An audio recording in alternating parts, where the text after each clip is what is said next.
Hi guys, and welcome to another Wednesday with me, Miss K, because you know what it's time for. That's right, it's Chapel Day. Awesome guys, I'm so excited you're here, and we've learned about so many awesome people so far. We've learned about people that are faithful, we've learned about people that are loyal, people that are bold and courageous. We've learned about awesome people from the Bible. Now I have a really great story for you this time, and it's all about being forgiving. So this time, we're going to learn about a little guy named Joseph. And he was the youngest of 12 brothers. And he was really smart too. He could explain your dreams to you, which was all a gift from God, and we know that.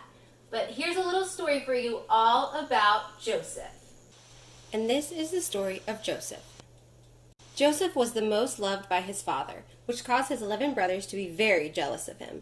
One day, Joseph's father, Jacob, gave him an expensive coat that had many colors on it. This caused his brothers to become full of hate, and they could not even speak to him anymore. Joseph was also able to interpret dreams, which means he could tell you what your dreams meant.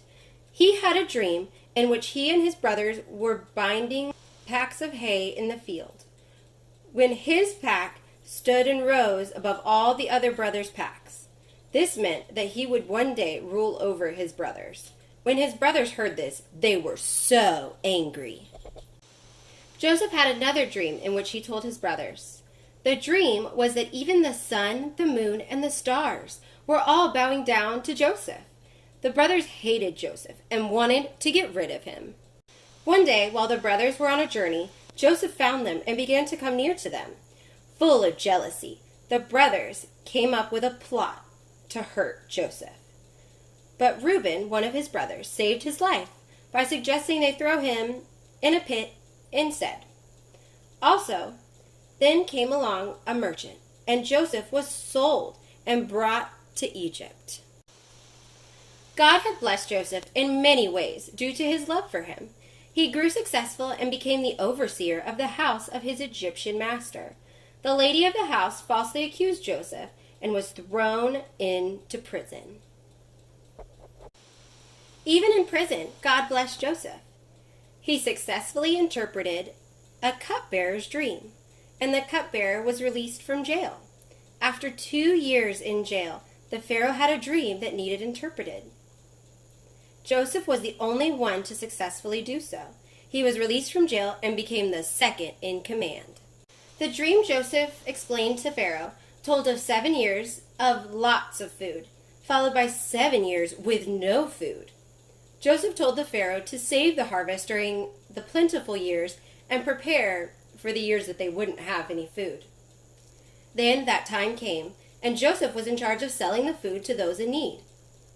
One day, his brothers approached him for food, but did not know who he was. After a time, the brothers eventually discovered that it was Joseph, their brother, that was in charge.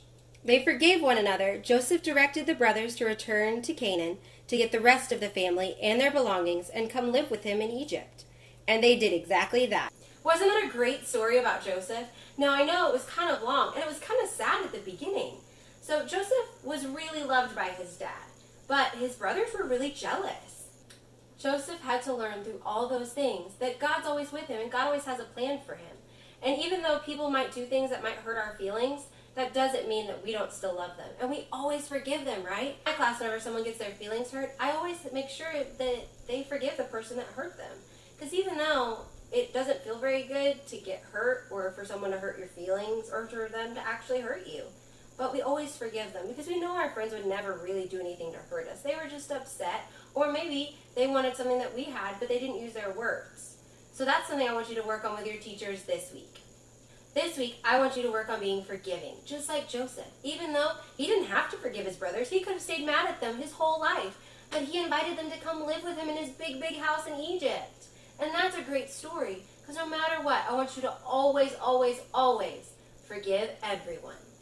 Well, that's all I have for you today, guys. Thank you so much for watching, and I will see you next time. Bye!